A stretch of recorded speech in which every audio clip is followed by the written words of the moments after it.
안녕하세요. 15년 전에 있었던 일을 시작으로 천천히 제 이야기를 해보려고 합니다. 당시에 저는 노총각이었고 시골에서 농사를 짓고 있었는데 과일 농사는 너무 어려워서 채소 쪽을 주로 했습니다. 제가 주로 농사를 짓던 건 배추였는데 배추 가격이 지금처럼 비싸지 않아서 그때 당시만 하더라도 그렇게 큰 돈을 벌 수는 없었습니다. 그래도 땅이 넓어서 나름대로 먹고 살만한 수준으로는 농사가 잘 됐던 것 같아요.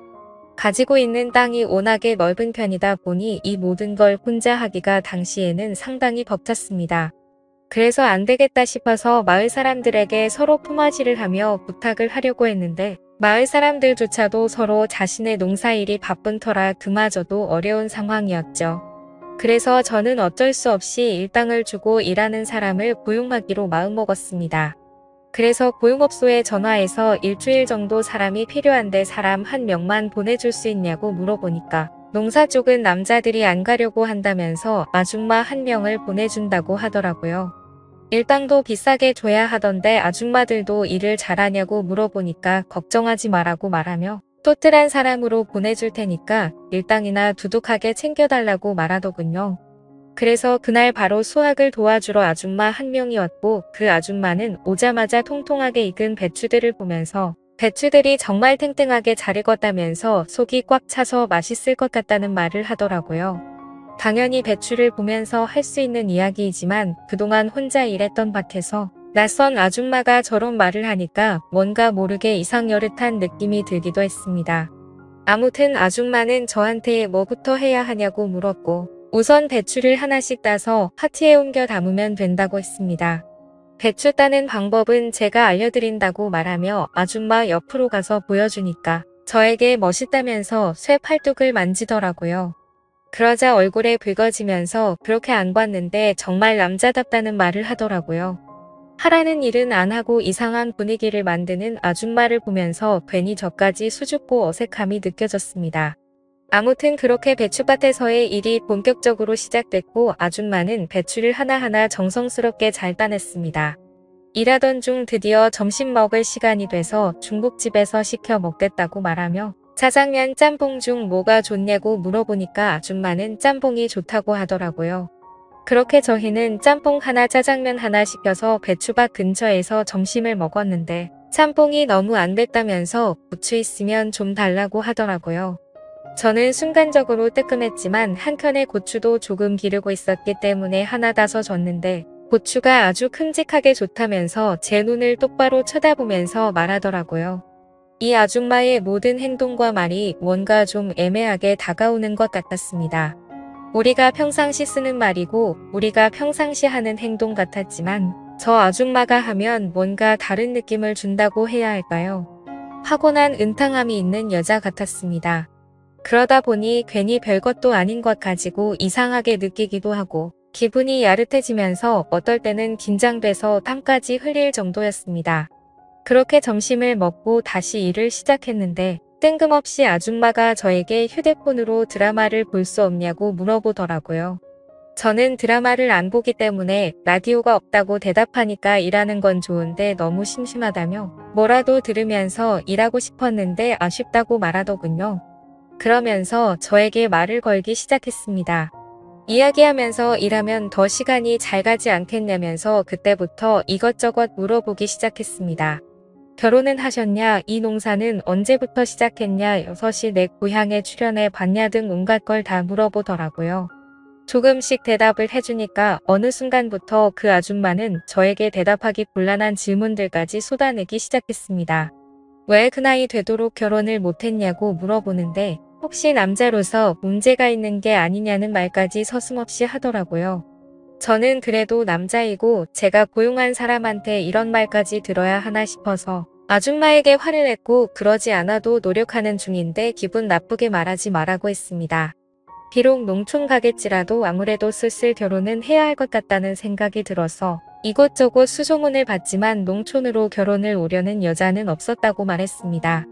아줌마는 저에게 요즘 여자들은 대부분 그렇다고 하지만 자기는 농촌으로 시집 오는 것도 나쁘지 않다고 생각한다며 자기도 농촌에 시집 왔지만 결혼에 실패하여 지금은 혼자라고 말하더군요.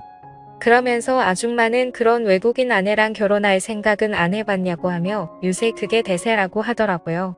지금은 국제결혼이 조금 시들어지긴 했지만 그때 당시만 하더라도 국제결혼이 정말 유행이었습니다. 많은 농촌 남자들이 외국인 아내를 만난다고 말하길래 나는 아줌마에게 그러지 않아도 나도 외국인 아내라도 맞이해볼까 해서 국제결혼에서 주관하는 베트남으로 잠시 떠난 적이 있었다고 말했습니다. 그곳에 가서 정말 마음에 맞는 베트남 여자라도 만나서 결혼을 해야겠다고 생각했는데 제가 좀 찍어놓은 베트남 여자를 같이 갔던 마을 노총각이 뺏어가듯 했다고 말하니 아줌마는 나에게 참 답답하다면서 용감한 자가 미인을 얻는 거 모르냐며 그때는 먼저 더 적극적으로 다가갔어야 한다고 말하는 겁니다. 그래서 저는 솔직히 여자들은 너무나 어려운 존재라고 말하며 농사일이나 해봤지 여자들에겐 어떻게 대해야 하는지 아무것도 모르겠다고 말하니까 아줌마가 갑자기 주위를 살피더니 그럼 어떻게 대해야 되는지 한번 몸소 가르쳐줘도 되겠냐고 하는 겁니다. 그래서 저는 그 모습에 놀라 대체 뭘 어떻게 하실 거냐고 하길래 아줌마는 제 어깨에 손을 올리고 제 주변을 돌더니 살금살금 다가와서 어느새 아줌마 얼굴이 제 얼굴과 맞닿으려는 그 순간이 되어버렸습니다.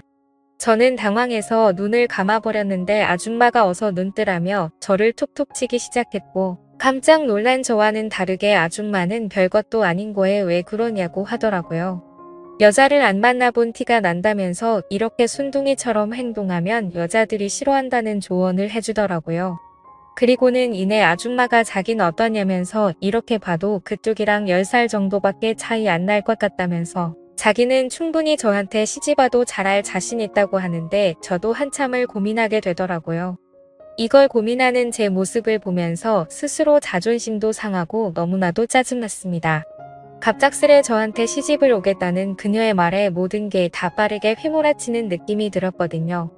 저는 그런 아줌마의 질문에 아무런 말도 제대로 하지 못했고 어느덧 오늘 일은 거의 마무리가 됐습니다. 아줌마는 저에게 내일은 다른 아줌마가 올 수도 있다고 말하며 일당을 받고 갔고 저는 집에 와서 자꾸만 그 아줌마 얼굴이 아른거리더군요. 그리고 왠지 모르게 다음 날도 그 아줌마가 왔으면 좋겠다고 생각을 했죠. 그리고 드디어 다음 날이 되었고 저는 어제 왔던 아줌마를 기다리고 있었는데 오늘은 그 아줌마가 아닌 다른 아줌마가 왔습니다. 이 아줌마는 정말 말없이 일만 열심히 하다가 갔고 다른 아줌마들도 그렇게 기억에 남는 분이 없었습니다. 그렇게 거의 일주일이라는 시간이 흘렀고 드디어 마지막 날이 됐습니다. 오늘은 정말 처음에 왔던 그 아줌마가 다시 오기만을 바랬는데 하늘이 제 기도를 들어주셨던 건지 정말 그 아줌마가 다시 나타났습니다. 그러면서 나에게 잘 있었냐고 말하며 우리는 신나게 농사일을 해나갔습니다. 곰곰이 생각해보니 저도 저 아줌마가 마음에 들었고 마지막 날이니까 기념이라고 제가 술도 한잔 하자고 제안을 했습니다. 왜 그런 생각이 들었는지 모르겠지만 진짜 이 아줌마란 평생 이렇게 일해도 재밌겠다는 생각이 들었어요. 일을 마무리하고는 저희 집 평상에 앉아서 그 아줌마와 함께 술을 마시게 되었고 술을 먹고는 결국 실수를 저지르고 말았습니다. 다음날 이른 아침에 저희 집에 놀러온 옆집 부부가 저의 잠을 깨우더니 같이 한 방에서 자고 있던 아줌마도 부스스한 상태로 따라 나온 것이었습니다. 그러면서 도대체 이른 아침부터 누구냐고 하길래 저는 너무나 당황스러워 아무 말도 못하고 있으니 쥐도 새도 모르게 장가간 거 아니냐면서 그것도 아니면 숨겨둔 마누라가 있었냐고 말하는 겁니다. 저는 옆집 부부에게 그런 게 아니라고 해명했지만 그 나이 될 때까지 결혼 안 하고 산 이유가 이거냐고 말하더라고요. 저는 도대체 무슨 소리를 하냐면서 그런 거 아니라고 끝까지 오해라고 했지만 아니긴 뭐가 아니냐며 우리 마을 신문에 대문짝으로 나올 만한 이야기라고 하면서 깜짝 놀랐다고 하고는 돌아갔습니다. 그 뒤로 그 소문은 온 마을 사람들 귀에 다 들어가게 되었고 저는 그 아줌마에게 마음도 있겠다 소문도 다 퍼졌겠다. 그리하여 그 아줌마랑 미래를 약속하게 되는 지경까지 이르게 됐죠. 사실 점점 그녀와 저는 성격도 생각도 잘 맞았거든요. 우리는 연상연하 커플이지만 일을 할 때도 손발이 잘 맞고 모든 게 다 잘 맞았습니다. 이 이야기가 벌써 15년 전 이야기이고 우리 부부에게 태어난 첫째 아이가 벌써 중학생이 됐으니까 세상 돌아가는 거 참 빠르다고 생각합니다. 그리고 이렇게 배추 농사를 지으면서 평생 혼자 살 것만 같았고, 그리고 내 짝은 없을 것 같아서 멀리 베트남까지 떠났던 적도 있었지만, 역시나 옛말 그대로 집신도 짝이 있다고 하더니 만저에게도 짝은 있었고, 그 짝은 마치 저에게 우연처럼 다가오더라고요. 비록 나이 차이는 좀 나지만 그래도 워낙에 성격도 좋고 착해서 나이는 숫자에 불과하다는 생각이 많이 나고요. 뿐만 아니라 아직까지도 우리 부부는 금술 하나는 최고라고 생각합니다. 감사합니다.